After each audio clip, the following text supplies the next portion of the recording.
Dahil nga nauna natin to, kailangan natin pinturahan yung ating double deck. Ito nga pala yung ginamit namin na pintura mga ka-installer.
Pagpalang araw mga ka-installer at nabuo na namin yung double deck.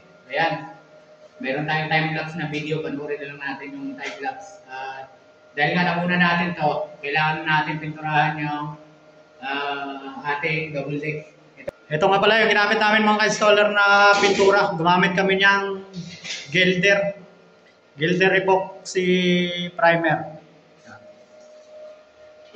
Nakaubos kami ng 2 galon sa Gilder Epoxy Primer. Meron niyang kasamang ito yung tawag niyan, catalyst.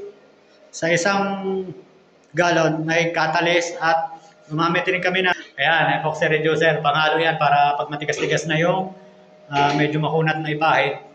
Gumamit kami ng 2 litro din, 2 paintbrush at 2 roller brush. Ito nga pala yung napinturahan namin na double deck. Meron pa kaming isang bubuhin. Doon natin i-video yung kung paano natin ginagawa. Sa ngayon, nag-timelapse muna tayo. Dahil medyo rush pa yung gawa natin. 6 na yung nabuo namin na yan. Bali yung unang ginawa natin, kung napanood nyo sa timelapse, tinayo natin yung poste. Naglagay kami ng salo sa ilalim. Yan yung pintura ng Gilder na epoxy primer. Naglagay namin salo at binilding namin yung itong pinakaigaan doon sa paa niya, kabilaan. Sinulot naman namin itong taas. Bali, dahil nga 2 lang kami, naglalagay kami ng pinaka-bracket dito sa isang side. Nagbe-welding kami ng bracket dito. Ayan. Dito siya. Pinakang salo habang inaalalayan naman ng kasama natin na si Pedel doon sa kabila. Tapos weldingin na natin yan. Para hindi siya mapabago-bago. Meron kaming ginawa na pwede na rin din gayahin ito mga installer. Ito, ginawa namin na palakol. Yan dito. Pag kailangan palapatin, ayan lang. Pwede itong gayahin mga installer. Tapos meron din kaming isang maliit.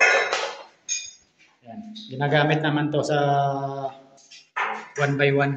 Bali 2 inches yung pagitan ng steel bar niya. Itong isa ay 3 inches dahil isa 2 by 2 at 1 by 1 yan. At hanggang dito na lang yung ating video mga ka-installer. Maraming salamat.